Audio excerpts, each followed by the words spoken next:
Hello दोस्तों, स्वागत है आपका क्रिक टाइम मोट 11 चैनल पे। और आज जो हम मैच कवर करने वाले हैं वो है अबू धाबी टी10 का चौथा मैच जो होने वाला है 22 नवंबर को नॉर्दर्न वॉरियर्स और दिल्ली बुल्स के बीच में। ये मैच के टाइमिंग्स रहेंगे 2:45 दोपहर के इंडियन स्टैंडर्ड टाइम के हिसाब से। अब जो सबसे इम्पोर्टेंट बात है वो ये कि आपको हमारा cric time out 11 YouTube channel subscribe कर लेना है।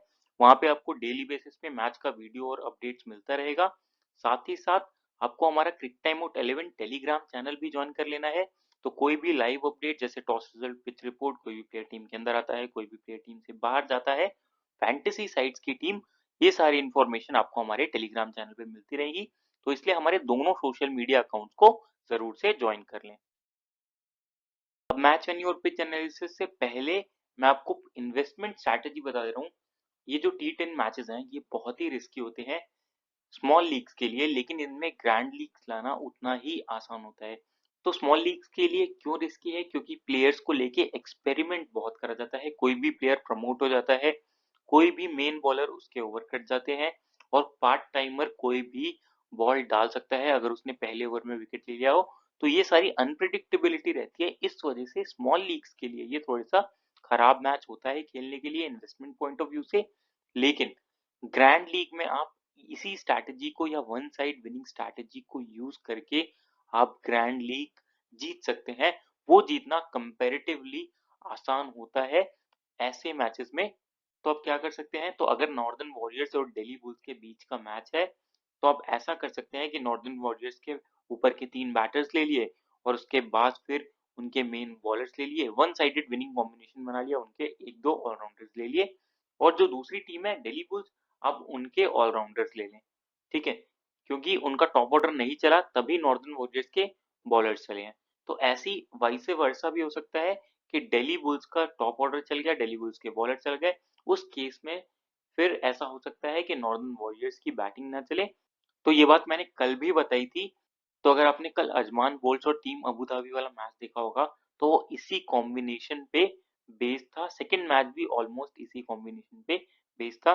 तो इस वजह से ग्रैंड लीग लाना थोड़ा आसान है, स्मॉल लीग के लिए बहुत ही रिस्की मैच है, क्योंकि मैचेस में अनप्रिडिक्टेबिलिटी बहुत ही ज्यादा रहेगी। अब बात कर लेते हैं मैच वेन्यू और पिच एनालिसिस की। तो मैच होने वाला है शेख जायद क्रिकेट स्टेडियम में, और पिच जो है टी10 के लिए बैटिंग फ्रेंडली ही बनाई जाती है। लेकिन लास्ट मैचेस जो देखे हमने उसमें बॉल रुक के आ रहा था, लेकिन क्योंकि हिटिंग इतना ज्यादा होता है टी10 मैचेस में के रन्स आराम से बनते ही हैं। बात कर लेते हैं कुछ प्रीवियस स्कोर्स की। तो ये 2024 के तीनों मैचेस हैं। पहले ओपनर तो अगर हम देख ले, अजमान बोल्ट ने बनाए 79 रन 8 विकेट के नुकसान पे 10 ओवर में, और टीम अबू धाबी आराम से चेस कर गई 81 रन 1 विकेट के नुकसान पे, वो भी 5.4 ओवर में। उस मैच में पीस को स्पिन को एक भी विकेट नहीं मिला। फिर बात करते हैं नेक्स्ट मैच की। वहां बांग्ला टाइगर्स ने बनाए 106 रन 1 विकेट के नुकसान पे, और सैम पारमी आराम से चेस कर गई 108 रन 4 विकेट के नुकसान पे 9.3 ओवर्स में। उस मैच में पेस को एक, स्पिन को 3 विकेट्स मिले। बात करते हैं जो लास्ट मैच हुआ यहाँ पे, वहां पे चेन्नई ब्रेव्स जैगुआर ने बनाए 141 रन 2 विकेट के नुकसान पे 10 ओवर्स में, और वही डेक्कन ग्लैडिएटर्स उसको आराम से चेज कर गई 142 रन 3 विकेट के नुकसान पे 9.4 ओवर्स में। उस मैच में पेस को 5, स्पिन को 0 विकेट मिले थे। बात करें यहाँ पे एवरेज स्कोर की, तो 95 से 120 के बीच में एवरेज स्कोर होना चाहिए। अब बात कर लेते हैं नॉर्दर्न वॉरियर्स की टीम की। तो कॉलिन मुनरो ओपन करेंगे फिन एलन के साथ, फिर आएंगे Johnson Charles, Brendon King, Sherfane Rutherford, Azmatullah Omarzai, Saqib Mahmood, Fareed Ahmad, Zahoor Rahman, Trent Boult और शोएदुल इस्लाम। बात कर ले यहाँ पे ओवर डिविजन की। तो देखिए ट्रेंट बोल्ट, जयूर रहमान, सकीब महमूद, अजमतुल्लाह उमरजाई अपने पूरे पूरे ओवर करने चाहिए। ये हो गए 8 ओवर्स। अब जो बचे हुए 2 ओवर्स है वो फरीद अहमद या शोएदुल इस्लाम मिलके करेंगे। और अगर इन चार में से किसी का भी दिन खराब रहता है तो वो भी ओवर्स फरीद अहमद और शोहिदुल इस्लाम के खाते में जा सकते हैं अगर किसी के ओवर्स कटते हैं तो। बात करें प्लेयर फॉर्म की, तो कॉलिन मुनरो फॉर्म काफी ज्यादा अच्छा चल रहा है। ओपनिंग करने आएंगे, मैंडेटरी पिक रहेंगे, जरूर कवर करके चलिए। फिन एलन ऐसे ही फॉर्मेट के लिए इनका बैटिंग स्टाइल सूट करता है, मैंडेटरी पिक रहेंगे, जरूर कवर करके चलिए। जॉनसन चार्ल्स फॉर्म काफी ज्यादा अच्छा चल रहा है इधर बीच, और मोस्ट प्रोबेबली ये भी वन डाउन आएंगे तो इनको भी आप आराम से कवर करके चल सकते हैं। ब्रैंडन किंग, ये भी अच्छे पिक होते हैं, बस बैटिंग ऑर्डर पे थोड़ा सा डाउट रहेगा। शफेन रदरफोर्ड फॉर्म काफी ज्यादा अच्छा चल रहा है, लेकिन बैटिंग ऑर्डर अगर आप देख लीजिएगा, अगर ज़्यादा नीचे होगा तो उस केस में मत प्रेफ़र करिएगा। अगर आप वन साइडेड विनिंग कॉम्बिनेशन बना रहे होंगे दिल्ली बुल्स का, तो उस केस में आप शर्फेन रदरफोर्ड को ले सकते हैं, क्योंकि उस केस में इनके बैटिंग आने के चांसेस रहेंगे। फिर आते हैं अज़मुद्दुल्ला उमरज़ाई, तो डुअल रोल रहेगा, मैंडेटरी पिक रहेंगे, ज़रूर कवर करके चलिए। शकीब महमूद फॉर्म काफ़ी ज़्यादा अच्छा चल रहा था अभी रिसेंट में, तो इस वजह से इनको भी लेके चलना मैंडेटरी हो जाता है। फरीद अहमद ओवर्स कभी भी कर सकते हैं, फॉर्म इनका अच्छा चल रहा है, लेकिन एक ओवर अगर मिलेगा तो उस केस में फैंटेसी वाइज हमारे लिए उतने अच्छे पिक नहीं होते हैं। ज़हीर रहमान, ये अपने पूरे ओवर्स डालेंगे मोस्ट प्रोबेबली, और ये विकेट टेकिंग ऑप्शन रहते हैं, तो आप इनको भी कवर करके चल सकते हैं। ट्रेंट बोल्ट टीम के कैप्टन है, 2 ओवर्स डालेंगे, तो ये भी आपके लिए मैंडेटरी पिक हो जाते हैं। शोएब इस्लाम कभी भी ओवर्स कर सकते हैं, तो उतने अच्छे पिक नहीं दिख रहे हैं। फिर बात करते हैं दिल्ली बुल्स की, तो टॉम बैंटन ओपन करने चाहिए एडम लिथ के साथ। अब यहाँ पे हो सकता है जेम्स विंस भी ओपन कर जाए और फिर एडम लिथ वन डाउन आए, लेकिन मोस्ट प्रोबेबली एडम लिथ ओपनिंग करेंगे और उस केस में जेम्स विंस वन डाउन आएंगे। फिर आएंगे Rovman Powell, Matthew Wade, Tim David, Shadab Khan, Sam Cook, Fazalhaq Farooqi, नवीन उलक और सलमान इरशाद। बात करें यहाँ पे ओवर डिविजन की, तो देखिए जो मेन 5 बॉलर है ना, वही अपने पूरे ओवर्स डालने चाहिए।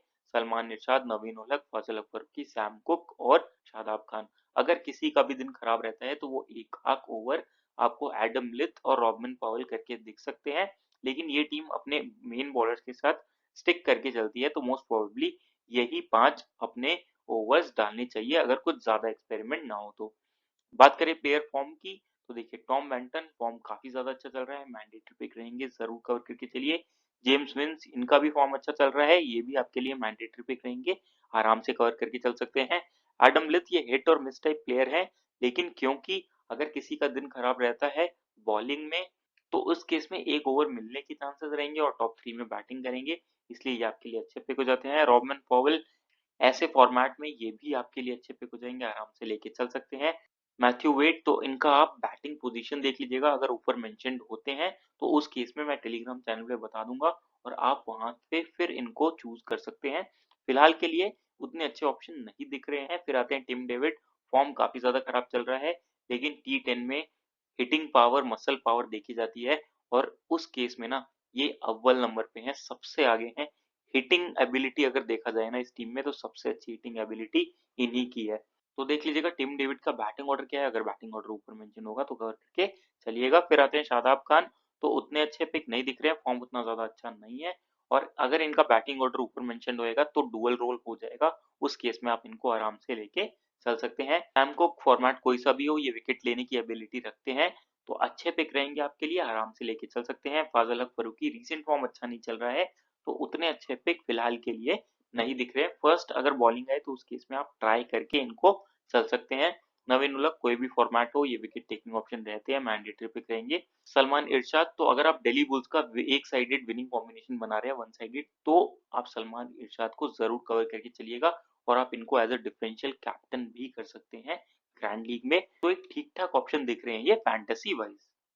बात करें अगर ड्रीम इलेवन टीम की, तो विकेट कीपिंग सेक्शन से फैबियन एलन अच्छे पिक रहेंगे, टॉम बैंटन अच्छे पिक रहेंगे, जॉनसन चार्ल्स अच्छे पिक रहेंगे। मैथ्यू वेड का आप बैटिंग ऑर्डर देख लीजिएगा, अगर ऊपर मेंशन होते हैं तो इनको भी आप कवर करके चल सकते हैं। फिर आते हैं बैटिंग सेक्शन में, तो यहाँ से जेम्स विंस मैंडेटरी पिक हो जाते हैं। ब्रेंडन किंग अगर टॉप 3 में मेंशन होते हैं, टॉप 4 में मेंशन होते हैं, तो आप इनको कवर करके चल सकते हैं। शर्फेन रदरफोर्ड बैटिंग बहुत ही नीचे आएगा, तो उतने अच्छे पिक नहीं दिख रहे हैं, कॉलिन मुनरो को आप कवर करके चल सकते हैं। रॉबिन पॉवेल, टिम डेविड और एडम लिथ, तीनों ही डिपेंड करेगा बैटिंग ऑर्डर पे, मोस्ट प्रॉब्ली एडम लिथ टॉप 3 में खेलने चाहिए, तो उस केस में ये भी अच्छे पिक हो जाते हैं। फिलहाल के लिए मैं अभी इनको कवर करके नहीं चल रहा हूँ। फिर आते हैं ऑलराउंडर सेक्शन में, तो यहाँ पे उमरजाई मैंडेटरी पिक रहेंगे, शादाब खान डुअल रोल रहेगा, मैंडेटरी पिक रहेंगे ये। फिर यहाँ से जियाउर रहमान एक मैंडेटरी पिक हो जाते हैं, क्योंकि ये अपने 2 ओवर्स पूरे करेंगे और बैटिंग का भी बैकअप देके जाते हैं। फिर आते हैं बॉलिंग सेक्शन पे, तो यहाँ से ट्रेंट बोल्ट मैंडेटरी पिक रहेंगे, नवीन उल हक मैंडेटरी पिक रहेंगे।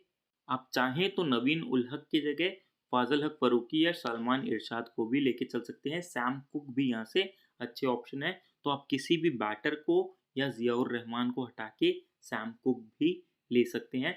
फिलहाल के लिए मैं देखूंगा कि अगर ब्रैंडन किंग का जो बैटिंग ऑर्डर है वो किस डाउन पे मेंशन्ड है, अगर वो ज़्यादा नीचे मेंशन्ड होते हैं तो उस केस में मैं उनको हटा दूँगा और उस केस में मैं फिर सैम कुक के साथ जाऊँगा। बात करें कैप्टन वाइस कैप्टन की, तो टॉम बैंटन कैप्टेंसी के ऑप्शन रहेंगे क्योंकि ये कीपिंग बैकअप देंगे और फॉर्म भी इनका अच्छा चल रहा है। वाइस कैप्टेंसी ऑप्शन में मैं अज़मतुल्लाह उमरज़ई को लेके चल रहा हूँ क्योंकि डुअल रोल रहेगा इनका। तो कुछ इस प्रकार की रहेगी हमारी टीम। आप चाहें तो इसमें कैप्टन वाइस कैप्टन रिवर्स भी कर सकते हैं और बैटिंग ऑर्डर वाइज आप कोई भी प्लेयर अपने हिसाब से चेंज कर सकते हैं। और अगर इसमें कोई भी चेंजेस होते हैं तो आपको टेलीग्राम चैनल पे मिल जाएंगे, उसके लिए टेलीग्राम चैनल को ज्वाइन कर लीजिएगा। और जो सबसे इम्पोर्टेंट बात है, हमारी यूट्यूब चैनल क्रिक टाइम आउट 11 को ज़रूर से सब्सक्राइब कर लें। वहाँ पे आपको डेली बेसिस पे वीडियो अपडेट, वीडियो आंसर्स मिलता रहेगा। और जब आप वीडियोस देखते हैं तो आपका मैथ्स, गेम का अंडरस्टैंडिंग, प्लेयर का नॉलेज बढ़ता है। और फिर जब आप टीम बनाते हैं तो आप ज़्यादा इफेक्टिव, ज़्यादा इम्पैक्ट वाली टीम बनाएंगे और मोस्ट ऑफ द केसेस में आप विनिंग जोन में रहेंगे। तो इसलिए वीडियोस को ज़रूर देखें, लाइक करें, शेयर करें, चैनल को सब्सक्राइब करें। मिलते हैं अगली वीडियो के साथ। Thank you.